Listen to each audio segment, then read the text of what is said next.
I'm going to ask you about a term that we often hear, but I'm not sure if people all agree what it means, and that is the U.S. pivot to Asia. And this piece on the Wall Street Journal is typical. It says that since the start of the U.S. pivot to Asia early in the Obama administration, the Pentagon has moved to beef up its presence in these waters to counter China's rising military power. And the U.S. officials have said that by year 2020, about 60% of the Navy's ships and aircraft will be deployed to the Pacific, up from about half before the rebalance. So what are your thoughts when you hear the term pivot to Asia, and is the U.S. justified in doing this? Pivot to Asia was launched by Obama administration.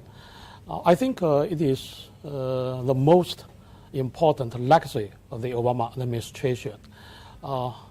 Its basic mean is the U.S. going to shift its strategic gravity to Asia Pacific. We know during the Cold War, the Cold War period, there was a confrontation between NATO and the Warsaw Pact, respectively led by the United States and the Soviet Union. Also, there was military confrontation in Europe.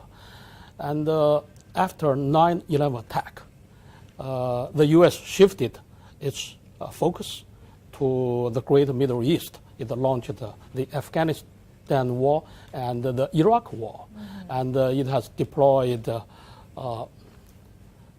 large amount of troops there. And but recently, the Obama administration shifted the U.S. Strategic gravity to Asia Pacific. I think that the U.S.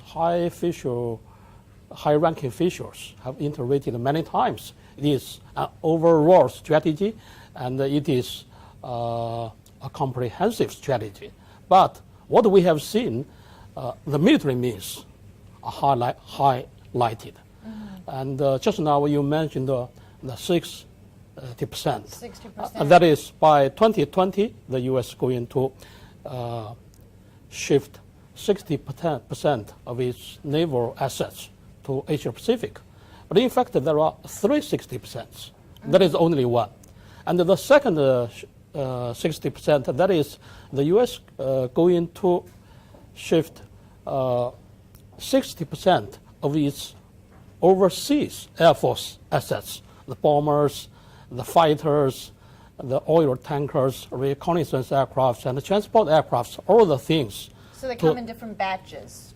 Right, right, by 2020. That is the second shift. And there is a third, that is the U.S. going to shift its Pacific fleet, 60% of its Pacific fleet from the East Pacific to the West Pacific. In the East Pacific, we know there is the fleet called the Third Fleet. And in the West Pacific, there is the Seventh Fleet. That means the U.S. Navy is going to shift more assets from the Third Fleet to the Seventh Fleet. So I think the pivot to Asia, and there is another name for it, that is the balance strategy, rebalance strategy towards Asia Pacific. I think it will have great significance for this region, for peace, stability, and for the development of this region. And from now on, we know either Republicans or the Democrats agree that they will continue to carry out this strategy. So we should think that is a long-term strategy for the U.S.